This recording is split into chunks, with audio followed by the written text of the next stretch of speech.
णमीदोड सव्य सिद्धे झाड़ुत्तम खव दीह दीह संसारे। दस दस तो दोड़ा जिड़े दस दो अणु पीहणम बोक्षी। नमो अरिहंताणम नमो सिद्धाणम नमो आयरीयाणम नमो वज्रायाणम नमो लोहे सवसाहुणम। अनंतानंत सिद्ध परमेष्टि भगवान की प्रथम तीर्थंकर श्री आदिनाथ भगवान की, शांतिनाथ भगवान की, चौबीसों भगवान की, परम पूज्य आचार्य श्री कुंद कुंद देव स्वामी की, परम पूज्य आचार्य श्री आदिसागर महावीर कीर्ति विमल सागर जी गुरु महाराज की, परम पूज्य तपस्वी सम्राट आचार्य गुरुदेव सन्मति सागर जी गुरु महाराज की, परम पूज्य परंपराचार्य श्री 108 सौभाग्य सागर जी गुरु महाराज की, अहिंसामय विश्वधर्म की,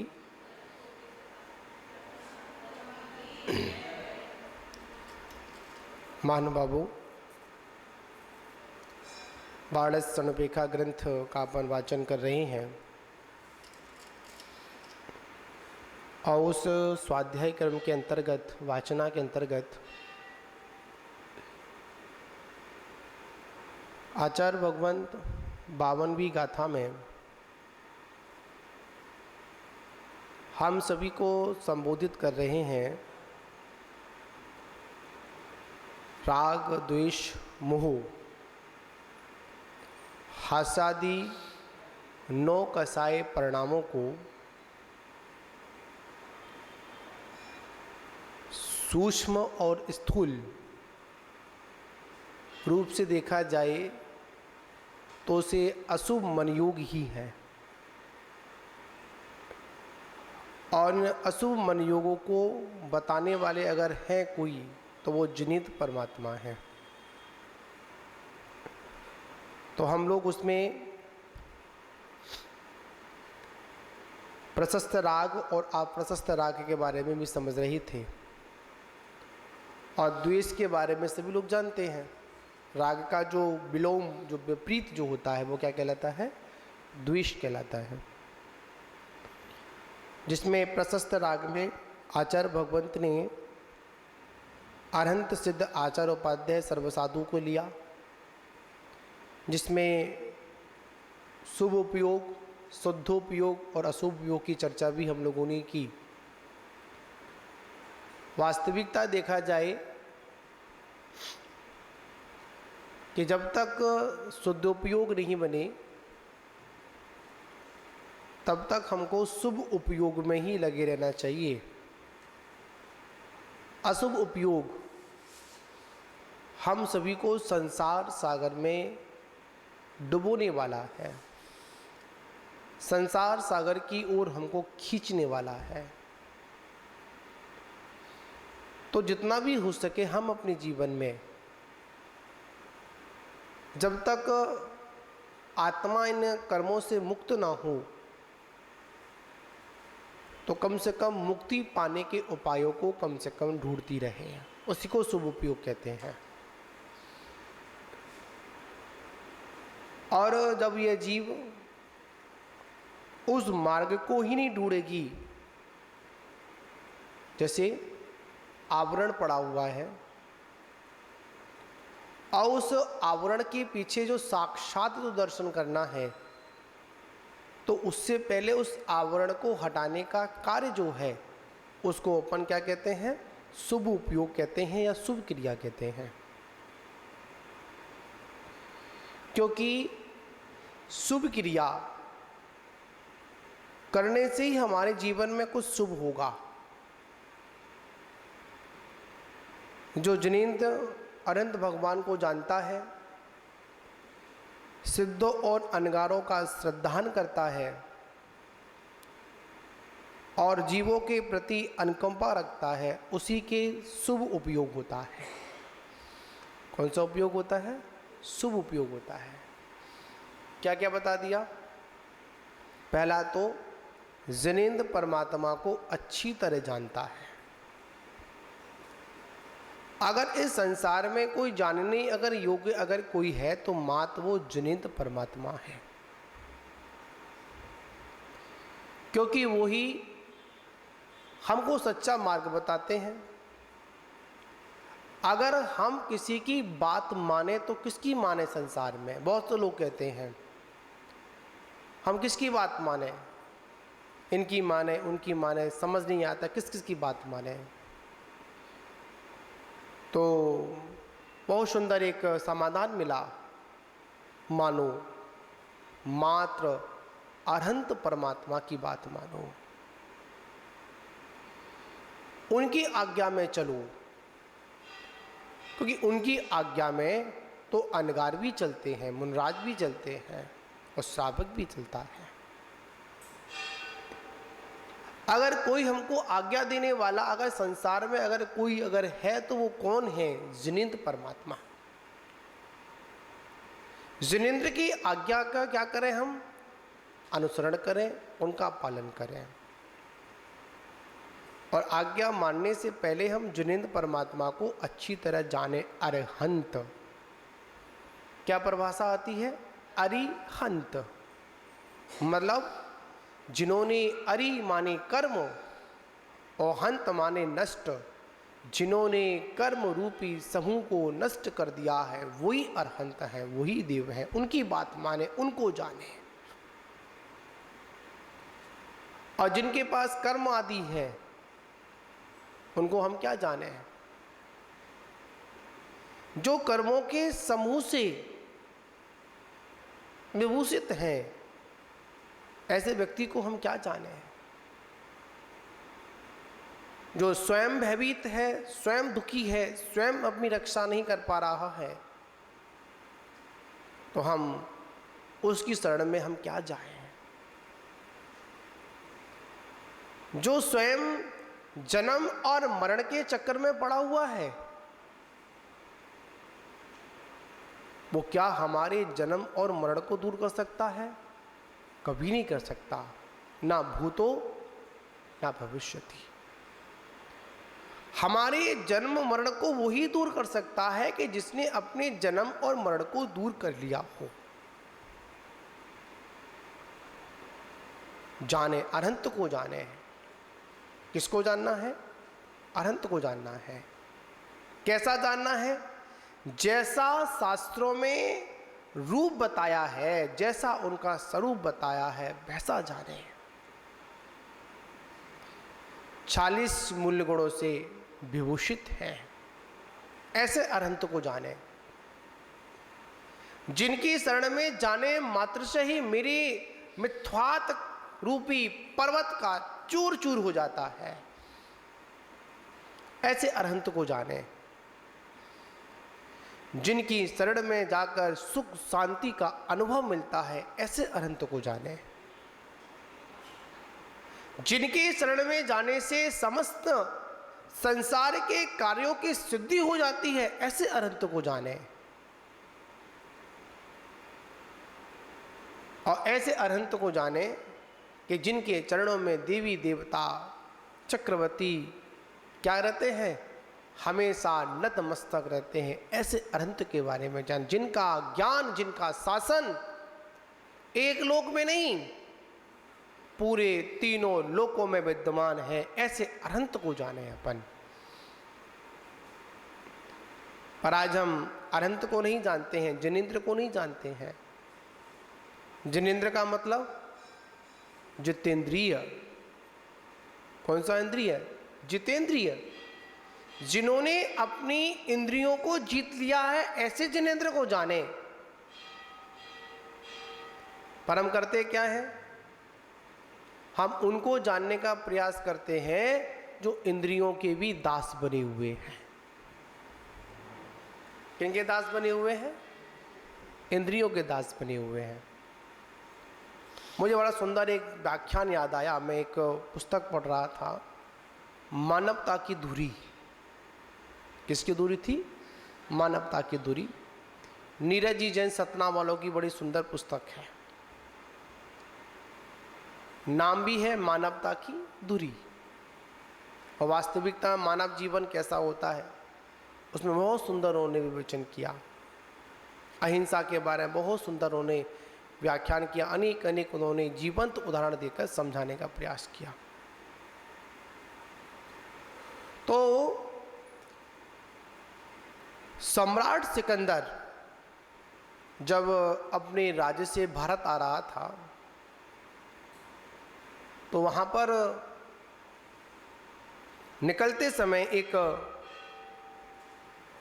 प्रजा के व्यक्ति ने कहा कि सम्राट आप हिंदुस्तान जा रहे हैं, आप हिंदुस्तान जा रहे हैं तो वहाँ से किसी संत को लेकर आना। अपने राज्य में किसको लेके आना? एक संत को लेकर आ जाना। और संत की अपन अलग अलग भाषा में कहें तो एक फ़कीर को लेकर आ जाना। फ़कीर का मतलब संत का पर्यायवाची नाम, संत कहो, महंत कहो या फिर फ़कीर कहो या कुछ भी कहो, अपनी अपनी भावना, महात्मा कहो। ठीक है। जब वापस वो लौट कर जा रहा था तो उसको उस व्यक्ति की बात याद आ गई। क्या याद आई? मेरे प्रजा के लोगों ने कहा था कि क्या लेकर आना? हिंदुस्तान से बहुत कुछ लाओ, उसकी चिंता नहीं, आप विश्व के विजेता बनने जा रहे हैं। पर एक काम करना कि हिंदुस्तान के संत बड़े मशहूर होते हैं, फ़कीर बड़े मशहूर होते हैं, उसमें से एक फ़कीर को, एक संत को कहाँ पर लेकर आ जाना? अपने देश लेकर आना। ठीक है। तो जैसे लौट रहा था तो याद आ गई, तो एक विशाल चोटी पर एक संत मुनिराज फ़कीर एक साधना कर रहे थे। तो विश्व का विजेता था वो, तो विश्व के विजेता का सपना लेकर आया था। उसने विश्व की विजय प्राप्त की। तो उसने अपने मंत्री को आदेश दिया कि जाओ, जो चोटी पर जो संत दिखाई दे रहे हैं ना, उनको लेकर आओ और कहना कि तुमको सम्राट सिकंदर ने बुलाया है। ठीक है। राजा का आदेश हुआ और मंत्री क्या हुआ? चल दिए। जैसे ही मंत्री पहुंचे और संत जी अपने ध्यान में, अपने स्वाध्याय में, अपने जो भी क्रिया कर रहे थे उसमें मस्त थे। और जब व्यस्त थे और मस्त थे, और याद रखना मस्त वही रहता है जो अपने में व्यस्त रहता है, और जो अपने में व्यस्त नहीं है वो कभी भी मस्त नहीं हो सकता है।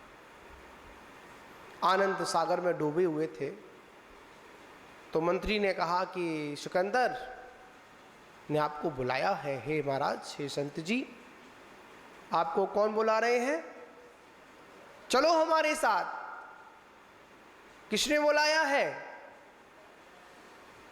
विश्व विजेता सम्राट सिकंदर ने आपको बुलाया है।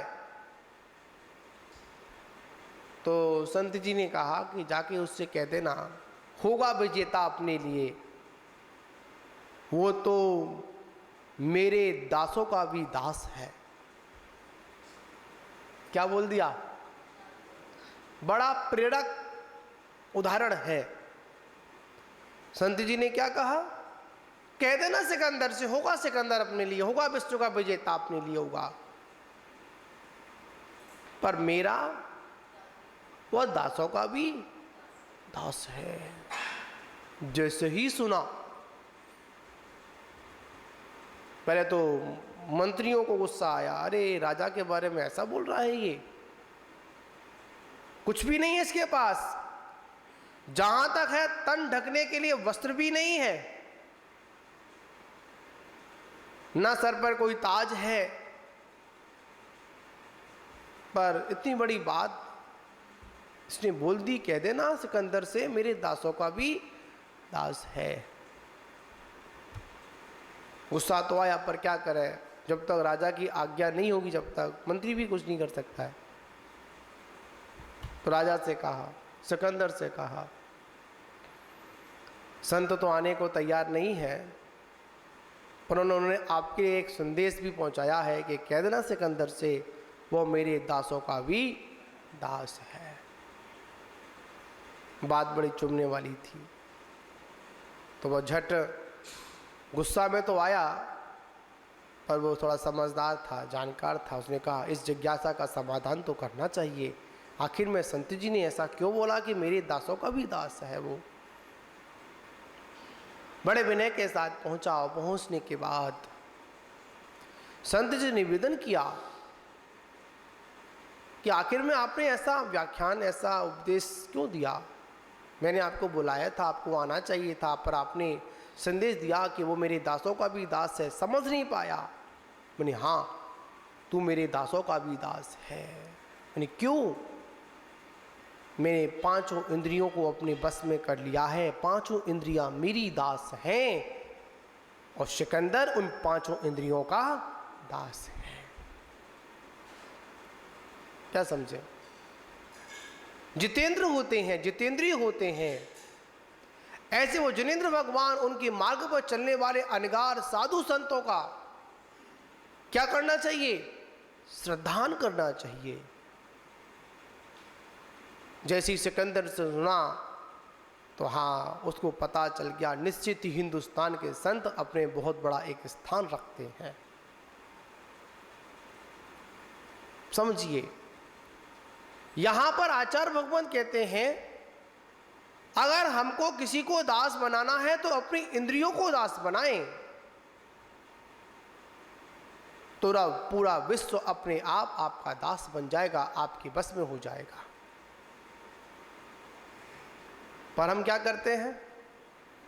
अपनी इंद्रियों को दास ना बनाकर दूसरों को दास बनाना प्रारंभ कर देते हैं, और जब दूसरों को दास बनाते हैं और जब हमारा वो दास नहीं बनता है तो हम कैसे हो जाते हैं? उदास हो जाते हैं। अरे उसने मेरी बात को नहीं माना, उसने मेरी अधीनता को नहीं माना। नहीं बंधु, वो विचार करिए, सोचिए। जीवन में अगर किसी को अगर अपने अनुसार चलाना है तो पहले स्वयं को स्वयं के अनुसार चलना पड़ेगा। इसको अपन शुभ उपयोग कहते हैं। दूसरों को अपने अनुसार चलाना अशुभ उपयोग है, और स्वयं को स्वयं के द्वारा स्वयं अपने अनुसार चलाना वो क्या है? शुभ उपयोग है। ऐसे उस अरहंत, सिद्ध और अनगार की क्या करनी है? हम लोगों को श्रद्धा करनी है। और एक बड़ा महत्वपूर्ण एक शब्द दिया, जीवों के प्रति क्या रखें अपन? अनुकंपा रखें। चाहे वो छोटा हो और चाहे वो बड़ा हो। अपने से जितने भी छोटे जीव हैं सभी की प्रति क्या रखें अपन? अनुकंपा और वात्सल्य का भाव रखें। पर क्या करें, हम अनुकंपा चाहते तो हैं, क्या आपकी अनुकंपा हम पर हमेशा जैसी है वैसी बनी रहे,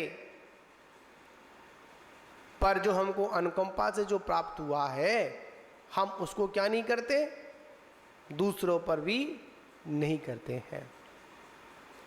अनुकंपा का पात्र वही होता है जो जीव मात्र पर अनुकंपा का भाव रखता है। कहते ना, परमात्मा हमारे ऊपर अनुकंपा बनाए रखे। जब भी कोई अपन किसी भी आयोजन का एक इनविटेशन प्रिंट कराते हैं, कार्ड प्रिंट कराते हैं, उस पर लिखते हैं भगवान महावीर स्वामी की असीम अनुकंपा से। क्या लिखते हैं अपन? भगवान महावीर स्वामी की असीम अनुकंपा से फलाना जो विषय हो उसको अपन कंप्लीट करते हैं।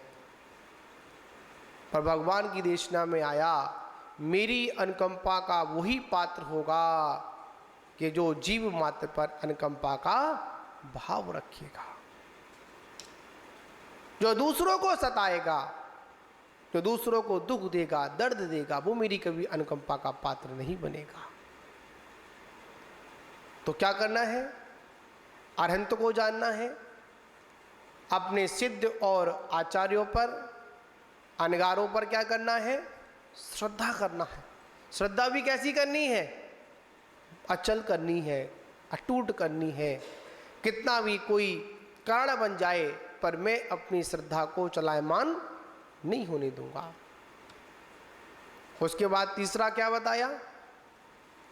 जीव मात्र के प्रति अनुकंपा का भाव रखने वाला ही शुभ उपयोगी है, मैं शुभ उपयोग में लगा रहता है।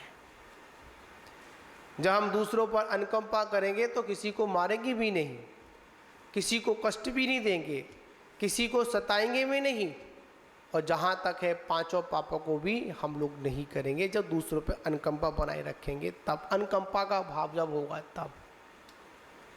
शब्द बहुत ही छोटा है अनुकंपा, पर इसका फल बहुत बड़ा है।